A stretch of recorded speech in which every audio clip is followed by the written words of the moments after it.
For the first time ever, a former U.S. president has been indicted on criminal charges. Hello, I'm Steve Eager. It's 9 o'clock. The Manhattan District Attorney tonight said his office has been in contact with Donald Trump's attorneys to arrange his surrender. The indictment remains under seal, so the exact charges remain unknown.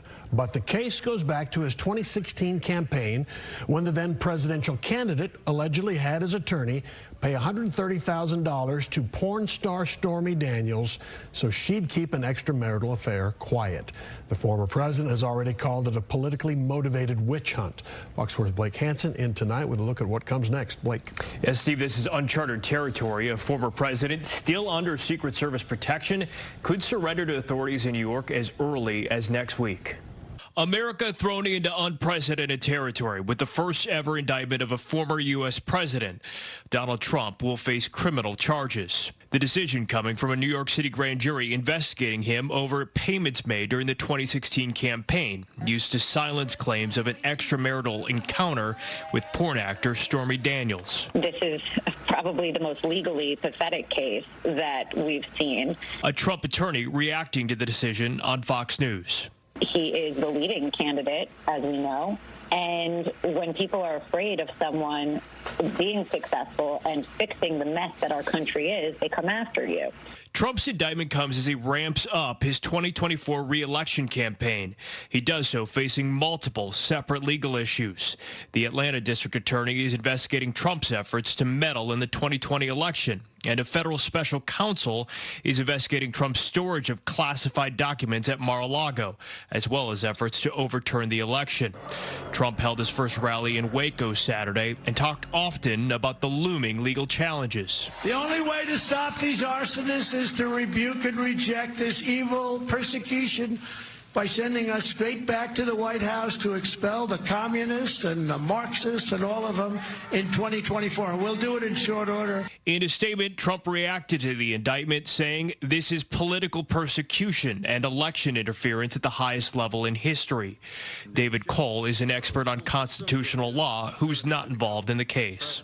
We've just never had this happen before, to have a former chief executive of the country face criminal charges. And not just that, but charges related to the campaign by which he sought the presidency. Trump's attorneys say they're now coordinating with authorities to determine when and how the former president will turn himself in and be arraigned in court. It's expected to happen sometime next week. And by then, we'll know more about exactly what the former president is charged with.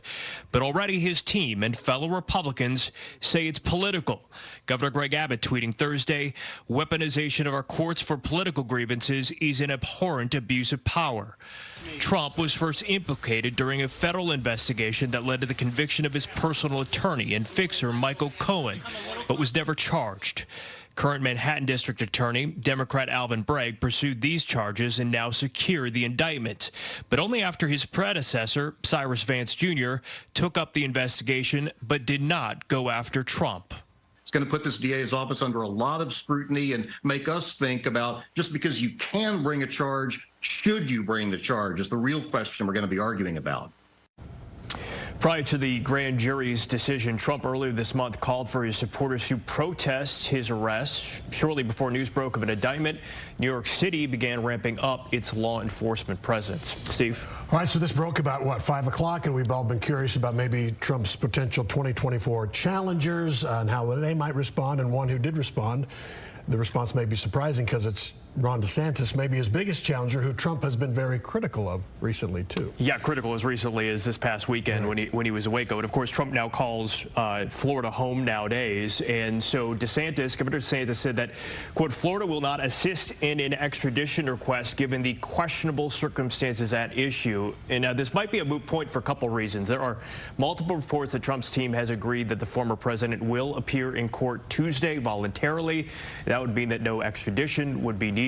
And there are many legal scholars who say there's just not much of a legal case to deny an extradition request within the United States. But it does highlight that Republican voters, of course, closely watching to see how these possible candidates, already declared candidates, will respond to this news of a Trump indictment. Yep.